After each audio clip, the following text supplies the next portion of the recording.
The marble halls of Rome shone like treasures under the sun. Great columns rose into the sky, carrying the weight of history and glory. Emperors dined on golden plates, senators spoke of justice, and the common people filled the Colosseum to cheer as gladiators fought. To the world, Rome was the crown of civilization, a place of wealth, power, and unmatched beauty. It was a city where law was written, armies marched, and ideas that shaped the world were born. But behind this greatness, another story existed, one hidden in shadows, covered by silence and buried under centuries of admiration. Rome was not only about heroes and victories. It was also about chains, pain, and the quiet cries of those who could not speak. This empire, praised for its art and philosophy, also carried a darkness that few dared to confront. A darkness so cruel that even history tried to forget it. When the people of Rome looked at their rulers, they saw luxury and power. But hidden behind the curtains of that luxury was the suffering of children stolen from their homes, stripped of their names and turned into living possessions. To many, the grand buildings of Rome symbolize progress. But those stones were built not only with the sweat of laborers, but also on the broken spirits of the most vulnerable. For beneath the bright surface of glory lay a truth that no empire could wash away. What looked like beauty was in fact cruelty wearing a mask. This is the paradox of Rome, a place that celebrated law but allowed lawless acts within its walls, a place that spoke of family values but tore children from their families, a place that admired the human form in statues of marble, while turning real human bodies into objects of pleasure. The hook of this story is simple yet haunting. The empire that gave the world order and art also gave it one of the darkest forms of exploitation. What may look like civilization was, in truth, a stage where innocence was destroyed. Think of it this way. The Colosseum may have echoed with cheers, but beyond those cheers were silent cries. A Roman villa may have been filled with music and poetry, but behind those songs were children forced to perform them, not out of joy, but out of fear. When a Roman general returned with victory, the people celebrated gold and treasures. But among those treasures were young boys, treated not as children, but as property. This is not just a matter of ancient customs or forgotten traditions. It is not something that can be excused as a different time. It is proof of what happens when power has no limits. When human beings are reduced to objects, when luxury is built on pain, then civilization itself becomes corrupt.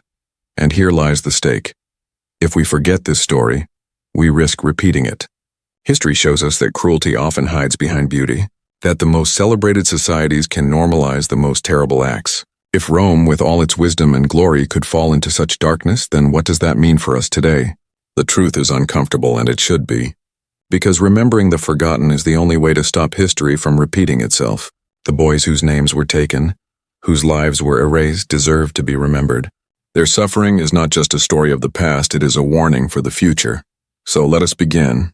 Let us pull back the velvet curtains of Roman luxury and look directly into the shadows that were never meant to be seen. This story is about Rome's boy concubines, children who should have had childhoods but instead lived in cages of gold. They did not get to speak, but their silence still carries weight. Their stolen lives demand to be heard. This was the hidden face of Rome. And to understand it is to understand how power, when unchecked, can destroy even the most innocent. The world saw Rome as light, but behind that light was darkness deep enough to swallow generations. That is the truth we must confront, no matter how painful. Every story carries a weight, but some stories hold a warning that reaches across centuries. The story of Rome's hidden darkness is one of those.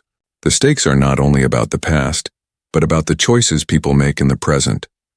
If such cruelty could grow and thrive inside the heart of the most powerful empire on earth, what does that say about the fragility of human morality? Rome believed it was eternal. It believed its power, wealth, and knowledge would last forever. Its people admired their own greatness so much that they could not see the poison flowing within. They convinced themselves that what they did was normal, acceptable, even sophisticated. And so, generation after generation, the suffering of children became invisible. Their cries were drowned out by the music of banquets, their pain hidden behind painted walls, their worth reduced to what they could provide for men who owned everything but compassion. The stakes of this history are clear. If society does not question its own shadows, it will repeat them. The moment people begin to treat human lives as objects, the moment suffering becomes entertainment, the moment silence becomes easier than truth, that is the moment civilization begins to rot from within. For Rome, the cost of ignoring this cruelty was far greater than anyone at the time could see. When a society normalizes evil, that evil does not stay contained. It spreads, it reshapes values, it hardens hearts. The men who could watch children sold in markets without pity were the same men who could order wars without hesitation. The citizens who looked away from what happened in private villas were the same citizens who demanded blood in the arena. A culture that treats its weakest as disposable will, in time, treat everyone as disposable. The stakes are not only moral, they are personal. Think for a moment about the boys themselves. Each one had a family, a village, a name that was stolen. If these boys were not taken, what lives might they have lived? Perhaps one could have grown into a poet, another into a farmer, another into a soldier who fought not as a slave but as a free man defending his home. Instead, they were reduced to shadows in the background of history. Each boy lost was a future stolen, a story untold, a light extinguished before it could shine. That is the cost of silence. That is the cost of pretending cruelty is only a private matter, or worse, a natural order. Rome paid that cost in ways it never admitted. Its greatness was built on a foundation of broken lives, and no empire can stand forever on such a foundation. The danger today is that we might believe we are different, that because centuries have passed, humanity has moved beyond such practices. But have we? Even now, in hidden corners of the world, children are still trafficked, still sold, still forced into roles they never chose. The methods have changed, but the evil is the same, the powerful preying on the powerless while society looks away. This is why the stakes of remembering are so high. If we let Rome's story remain buried, we blind ourselves to the patterns that allow cruelty to survive. If we only admire the statues, the roads, and the law codes, but never acknowledge the suffering beneath them, then we become part of the same silence that protected the abusers 2,000 years ago. To remember is to resist. To tell the story is to break the pattern. The stakes are not only about justice for the dead, but protection for the living. By facing what Rome did, we sharpen our vision to recognize when similar horrors creep into our own time. We teach ourselves not to be fooled by the masks of wealth, beauty, or power, because history repeats itself not through fate but through forgetfulness. Rome's darkness is a warning. The cost of looking away is always paid by the most vulnerable. And once a society accepts that, it loses its soul. So the stakes of this story are not distant. They belong to us here and now. If we forget, if we excuse, if we romanticize, then we invite the same cruelty into our own world. But if we remember, if we truly face the horror without flinching, we can make different choices. That is why this story must be told. Not just for Rome, not just for history, but for the children of today. Because if we do not learn from the past will return. The year was 117 CE. Rome stood at its greatest size. Its borders stretched from the cold winds of Britain to the deserts of Mesopotamia. Its roads connected millions of people. Its armies kept provinces in check, and its wealth poured into the capital like rivers of gold. To outsiders, Rome was invincible. To its citizens, Rome was eternal. The city itself was a wonder of the ancient world. Marble temples rose above crowded streets. The aqueducts brought clean water across valleys and hills. Markets overflowed with goods from every corner of the empire. Silks from the east, spices from India, ivory from Africa. To walk through Rome was to feel the power of the world gathered into one place. And yet, under this beauty was contradiction. Rome loved to praise its laws, but those laws were built on conquest. It spoke of family honor, but its citizens watched fathers and mothers torn apart in slave markets. Philosophers debated human dignity, while thousands of people lived as property without rights. The empire was a machine that looked glorious on the surface but was fueled by suffering. Slavery was at the heart of this machine. Without slaves, Rome could not function. They worked the fields that fed the people. They built the roads and monuments. They rowed the ships and cleaned the villas. They served in kitchens, carried water, and entertained guests. It is said that in some provinces, almost 1/3 of the population lived in bondage. Unlike later forms of slavery that were tied to race, Roman slavery came from conquest. Every new war brought not only land and wealth, but also human captives. When Roman legions marched through Gaul, Germania, or Britannia, They returned with wagons full of prisoners. Men were chained together, women were dragged behind, and children clung to each other, terrified of what came next. For many, the future meant hard labor, mines, farms, or construction sites where life was brutal and short. But for some, a different fate awaited. Among the captives, boys with delicate faces, smooth skin, and large eyes were marked as special. They were not destined for the fields or the mines. They were destined for the homes of the powerful, where their childhood would be reshaped into something unrecognizable. This system was not a secret. Slave traders knew exactly what Roman masters wanted. They studied the boys as if they were livestock, looking for signs of beauty that would fetch a higher price. Boys from Syria, Egypt, and Asia Minor were especially prized, seen as exotic and rare. They were auctioned in markets where wealthy buyers came not for workers, but for possessions that could provide pleasure and status. This was the world Rome had created, a place where human value was measured in gold, where a child's future could be decided on a platform in a crowded square. The applause of the Colosseum echoed across the empire, but so did the cries of children who had no audience, no voice, and no hope of rescue. What makes this contradiction so haunting is how normal it seemed to the Romans.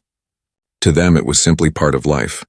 Just as the sun rose and set, just as armies marched and senators debated, slaves were bought and sold. And among those slaves, the youngest and most fragile were forced into roles no child should ever endure. The empire's greatness depended on this blindness. The same system that produced poetry, art, and philosophy also produced chains, scars, and silence. Rome wanted the world to remember its victories, its monuments, its emperors, but it wanted no one to remember the children hidden behind those marble walls. And yet, their existence shaped the empire in ways that cannot be ignored. Behind every banquet, behind every parade, behind every display of wealth, there were boys trained to smile when they wanted to cry, to serve when they longed to run, to obey when they should have been free. This is the Rome that history often hides, a place of wonders and horrors, a civilization that gave the world roads and laws, but also turned innocence into property. To understand the story of Rome's boy concubines, one must first understand this world, a world that could celebrate beauty while destroying it at the same time. Rome stood at the height of its power, but within its greatness, seeds of corruption grew. The empire that could conquer nations could not conquer its own appetite for control. And in the end, that appetite would devour the lives of thousands of children, leaving behind only silence where their voices should have been. Once a boy was taken from his home, his journey into the Roman system of concubinage began with the market. Slave traders did not see a child. They saw a product. Each boy was examined the way a farmer might examine an animal. Buyers ran their hands over his arms and legs, checked his teeth, studied his skin. The boy's tears meant nothing. What mattered was his appearance. A face judged beautiful by Roman standards could raise his price higher than a wagon of grain. The selection was cruel and cold. Boys with smooth skin, bright eyes, and delicate features were separated from the others. Children from the East, Syria, Egypt, Asia Minor, were treated like treasures for Roman buyers who desired the exotic. The unlucky boys were shuffled from one buyer to another, sold again and again, each sale stripping away more of their identity. Once purchased, the transformation began. The first step was a new name. Their real names, names given by mothers and fathers, were taken away. They were replaced with soft, Greek-sounding names, often feminized, chosen to remind them they were not men, not free, not themselves. Their language was forbidden. Their songs, their stories, their prayers all silenced. A new identity was forced onto them, one designed to erase the memory of who they truly were. Then came the grooming. Their bodies were treated like canvases for their master's desires. Body hair was plucked or burned away with resin, leaving their skin raw. They were kept indoors to preserve a pale complexion, and white powders made from lead were rubbed on their faces, slowly poisoning them over time. Their diet was carefully managed. They were not allowed to grow strong like soldiers. Instead, they were fed just enough to remain slender, their boyish shape preserved well into their teens. For some, the cruelty went even further. Castration. Though officially frowned upon by Roman law, it was a practice whispered about and performed in shadows. Boys were cut, sometimes partially, sometimes fully, to stop their bodies from maturing. This brutal act robbed them not only of manhood, but also of any chance of living a natural life. Many died from infection, others lived in constant pain. For those who survived, their frozen bodies became permanent reminders of what had been stolen. But the physical changes were only part of the system. The mind had to be broken too. These boys were trained not to think of themselves as children but as ornaments, as possessions. They were taught music, poetry, and dance, not for their own joy but to entertain their masters. They learned to read moods, to smile when they were terrified, to flatter when they wanted to scream. Any mistake, any sign of disobedience brought swift punishment. Beating, starvation, isolation. The rewards for obedience were hollow. A boy who pleased his master might receive fine clothes, better food, or small privileges. But even these gifts were reminders of his status. Silk instead of rags still came with chains. Sweet wine still tasted bitter when swallowed under fear. His value rested entirely on how well he could perform the role forced upon him. In the household, the boy concubine was both visible and invisible. He wore bright tunics and jewelry to display his master's wealth, yet he was not seen as a person. He poured wine with practiced grace, recited poems at feasts, and danced while guests watched. He was expected to be charming but never bold, available but never eager, beautiful but never proud. Every gesture, every word was part of a performance that never ended. And then came the nights. Ancient writers hid their words behind polite phrases and euphemisms, but the truth is clear. These boys were used. Their bodies were taken as though they were objects, as though their will did not matter. In Roman law, property had no right to say no. The boy's pain, his silence, his brokenness, all of it was invisible in the eyes of the law. This was the system. Take a child, erase his identity, reshape his body, break his mind, and force him into a role that served the desires of the powerful. To Rome, this was normal. To the boys, it was a prison made not of stone but of control. Their golden collars and silk tunics could not hide the truth. They were children, and they were trapped. This machinery of selection, grooming, and conditioning turned innocence into performance, and humanity into property.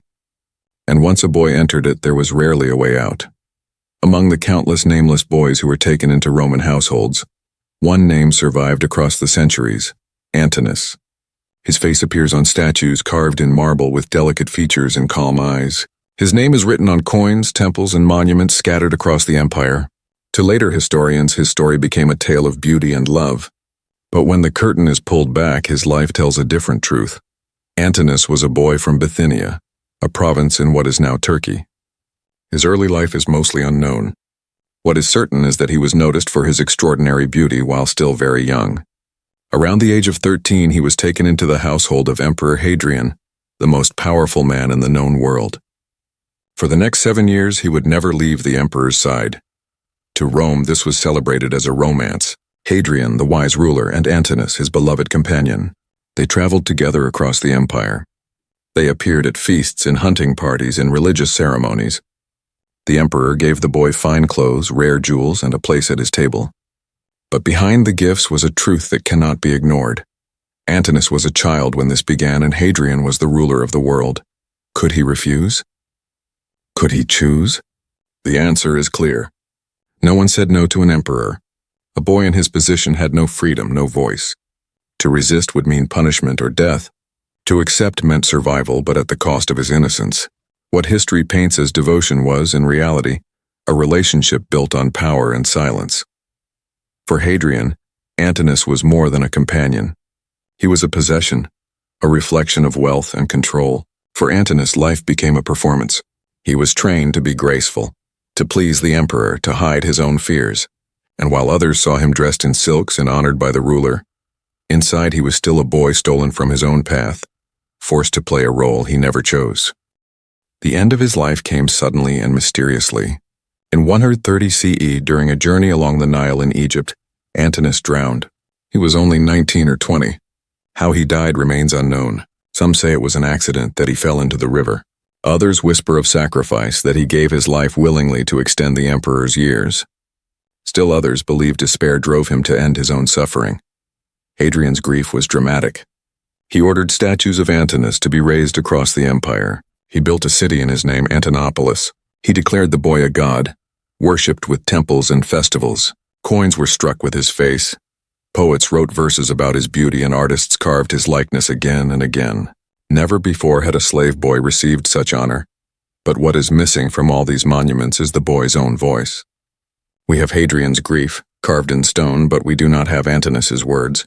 Did he love the emperor? Did he fear him? Did he dream of escape? History does not tell us because no one cared to ask. Like all concubines, his humanity was overshadowed by the desires of his master. His story became a mirror of Hadrian's emotions, not his own truth. Antinous was in many ways the exception. His beauty and the emperor's affection gave him protection, wealth, and fame. But for every Antinous who dined with emperors, thousands of nameless boys suffered in silence. They did not become gods after death. They did not have statues or temples. They vanished into history without a trace, their lives forgotten, their pain ignored. The story of Antinous is not one of love, but of imbalance. It shows how easily power can shape memory. What should have been remembered as the suffering of a boy was turned into the legend of a lover. The emperor's grief was carved into stone, while the boy's silence was carved into eternity. Today, when we see the statues of Antinous in museums, polished and perfect, we must ask ourselves, whose story are we seeing? Is it his or is it Hadrian's? And if it is Hadrian's, then the boy has been stolen a second time. First his childhood, then his voice. Antinous may be remembered by name, but his true self is lost. He stands as a symbol of thousands whose faces and names did not survive. His beauty may have made him immortal in art, but it also chained him to a story not his own. In the end, he reminds us not of love, but of the cost of silence when power takes everything. The voices of Rome's boy concubines were never written down. No diary, no letter, no direct testimony has survived. Their silence was forced in life, and history continued that silence in death. And yet fragments of their existence remain, hidden in poems, etched in contracts, whispered in medical texts, and frozen in ancient ruins. These fragments are faint, but together they reveal the truth that official historians tried to hide. One glimpse comes from the poet Martial, writing in the 1st century. His works were meant to amuse wealthy readers, full of sharp jokes and biting lines. In some verses, he describes rich men surrounded by beautiful boys. He speaks of their appearance, their training, and their presence at banquets. To him it was humor, a way to mock the vanity of the elite. But behind his words lies tragedy. Every joke about a boy's beauty was a reminder of a child forced to perform his own degradation. What the poet laughed at, the boys lived. Medical writers like Celsus and Galen also left clues. Their texts describe treatments for injuries and conditions that cannot be explained without acknowledging abuse. They write about damaged bodies, about boys suffering infections, about wounds that came from acts no child should endure. They record these details with cold, clinical detachment, as if these children were not human beings but curiosities. And yet between their lines the suffering is unmistakable. Legal records provide another kind of evidence. Wills, contracts, and court cases mention boy concubines the way one might mention livestock or furniture. A man might leave a Syrian boy trained in music to his heir. A merchant's document lists the sale of a boy pleasing in appearance for a high price. A court record notes a runaway slave captured and punished. These papers show how normal the practice had become. In the eyes of Roman law, these children were not victims, they were property, transferred like goods. Archaeology speaks where words fail. In Pompeii and Herculaneum, cities buried by volcanic ash, rooms have been discovered with frescoes and decorations that leave no doubt about their purpose. Erotic art on the walls shows boys in poses of submission, designed for the pleasure of their masters. The rooms themselves, small and confined, were clearly made to house slave children. Every painted figure, every carved image is a silent witness to a life stolen. Graves, too, tell stories. Inscriptions sometimes mention young slaves who died in service. Some are described with words like delicate or beloved, phrases that hint at their roles without naming them. The objects buried with them, mirrors, perfumes, cosmetics, show how their lives were shaped by appearance and display rather than freedom. These graves, humble compared to the monuments of emperors, whisper of children remembered only in fragments. Even the art that has survived reflects the normalization of this abuse. Roman mosaics and sculptures often borrowed from Greek myths, especially stories of gods pursuing beautiful youths. Zeus and Ganymede, Apollo and Hyacinthus, these tales of divine love were used to mask real acts of predation. By linking abuse with mythology, Romans gave it a sense of glamour, even sacredness. A boy concubine could be renamed after a mythic figure, blurring the line between story and reality. But while gods could claim love, the boys could only live with fear. Together, these sources reveal a disturbing truth. The practice was not hidden. It was seen, recorded, and even celebrated in certain circles. The suffering of the boys was ignored because society chose to look away. The laughter of poets, the cold notes of doctors, the contracts of lawyers, all of them carried the same message. These children were not people in the eyes of Rome. They were objects, possessions, property. And yet, in these fragments, something more survives. The evidence may be written by those who ignored their humanity, but by reading closely we can restore a part of their stolen voices. Every contract listing a child's beauty reminds us of a family left in grief. Every medical note on an injury is proof of a crime. Every fresco of submission is an admission of what was done behind closed doors. History tried to bury these boys under silence. But the ruins, the records, the fragments of words, they do not let the truth disappear completely.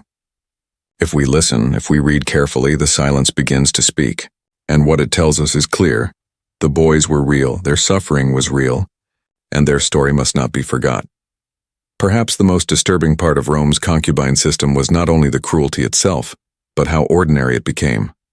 What should have been seen as abuse was treated instead as a symbol of wealth and refinement. For the Romans, displaying a boy concubine was like displaying fine silver or rare jewels. It was not hidden in shame. It was paraded in pride. At banquets, wealthy men would bring their boys to serve wine and perform poetry. Guests admired their delicate faces, their graceful movements, their carefully trained smiles. The boys were expected to sing, dance, or play music while enduring the eyes and hands of those around them. What was truly humiliation for the child was, to Roman elites, nothing more than entertainment. Festivals also revealed this normalization. During Saturnalia, a winter feast where roles were temporarily reversed, boys might be dressed in their master's clothing and allowed to give small orders. To outsiders, it looked playful, a celebration of freedom. But for the boys, it was a cruel performance.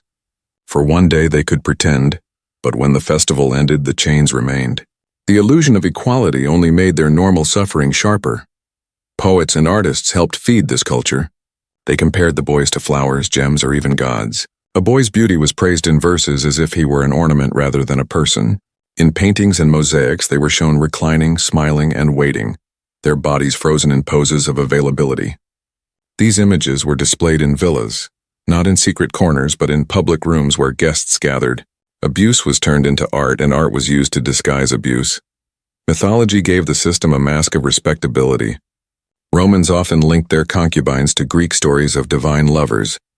Zeus carrying off the boy Ganymede was not seen as abduction, but as proof that beauty made one worthy of desire, even by the gods.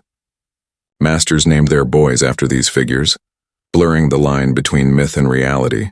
By clothing cruelty in stories of gods and heroes, society convinced itself it was noble. Language also played a role.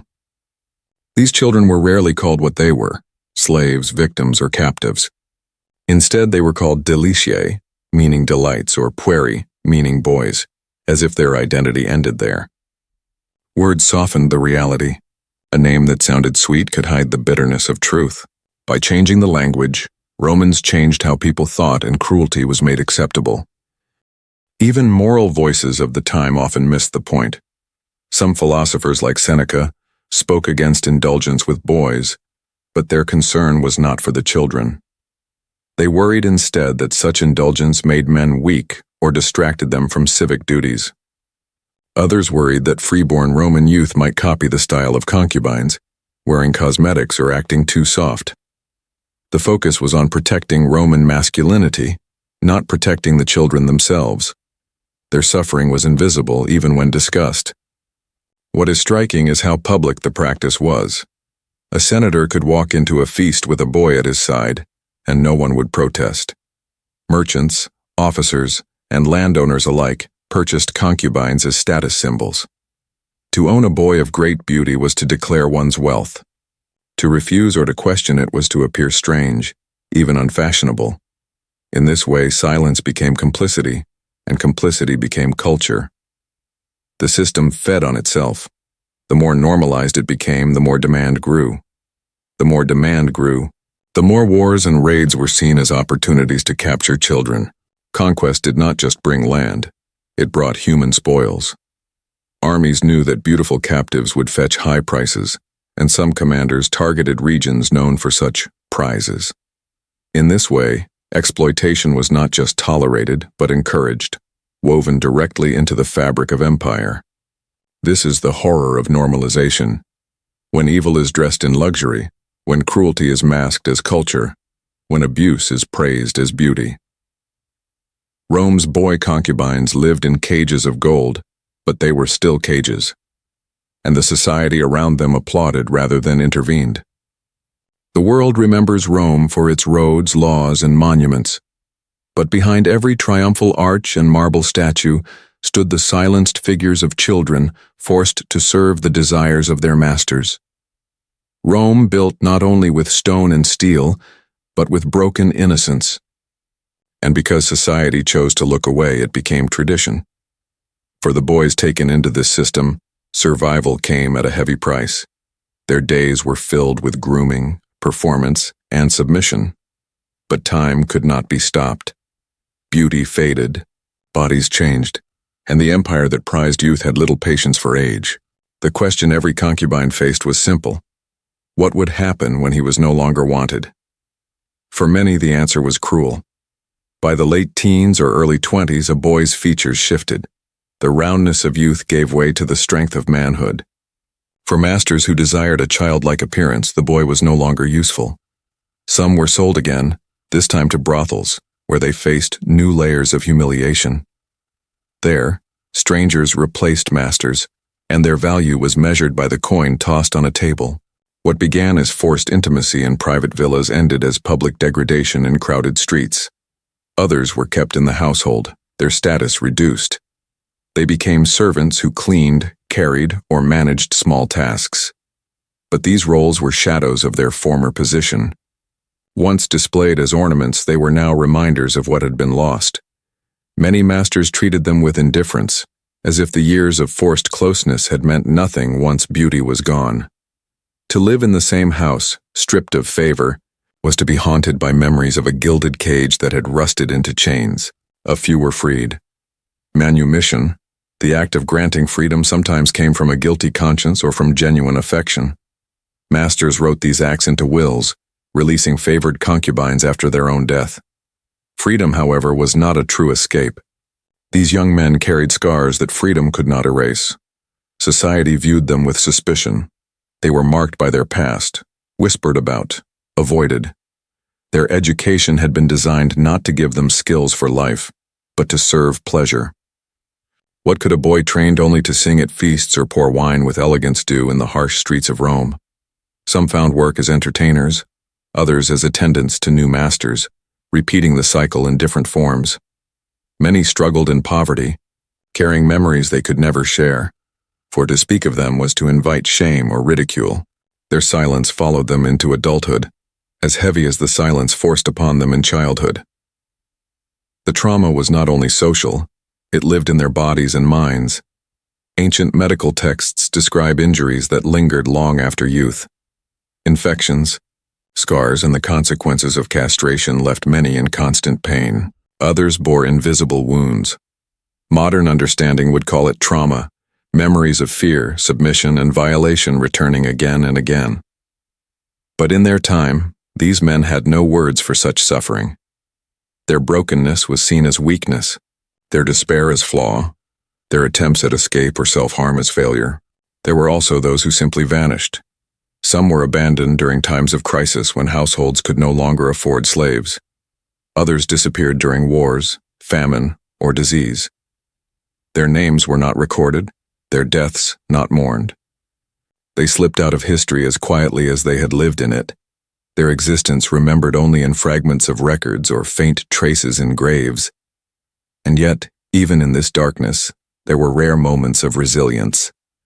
Some concubines found ways to preserve pieces of themselves.